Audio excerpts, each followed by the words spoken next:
Kinetička energija tela koja rotira nije nikakva nova veličina u fizici.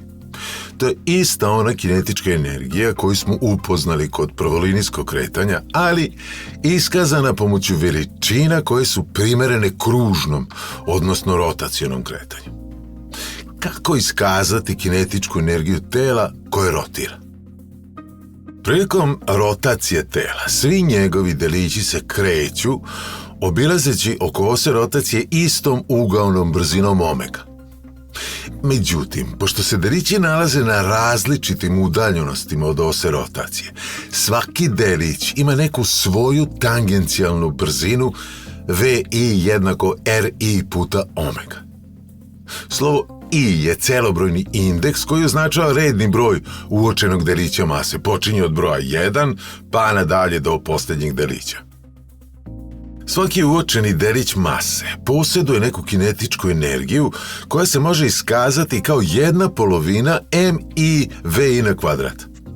Ako u ovaj izraz uvrstimo izraz za tangencijalnu brzinu VI, dobijamo da se kinetička energija koju ima svaki delić mase ovog tela može iskazati kao 1/polovina MI puta RI puta omega na kvadrat. U ovom izrazu jedina veličina koja nema indeks I je omega, ugaona brzina, jer se svi delići mase obrću istom ugaonom brzinom. Ako kvadriramo članove u zagradi, dobijemo da je kinetička energija svakog delića mase usled rotacije tela jednaka 1/polovina MI puta RI na kvadrat puta omega na kvadrat. MI puta RI na kvadrat je moment inercije II uočenog delića mase oko posmatrane ose. Sada kinetičku energiju svakog delića mase EKI možemo izraziti kao 1/polovina II puta omega na kvadrat. Ukupna kinetička energija celog tela, zbog toga što rotira, mora biti jednaka zbiru kinetičkih energija svih njegovih delića. Veliko grčko slovo sigma označava operaciju sumiranja svih veličina koje ga slede, a označene su indeksom I.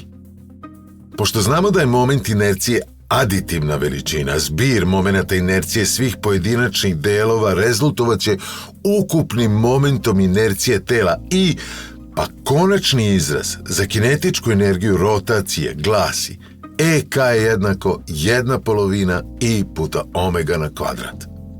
Dakle, svako telo koje rotira oko neke ose ima kinetičku energiju koja se može iskazati kao polovina proizvoda njegovog momenta inercije I za tu osu i kvadrata ugaone brzine omega.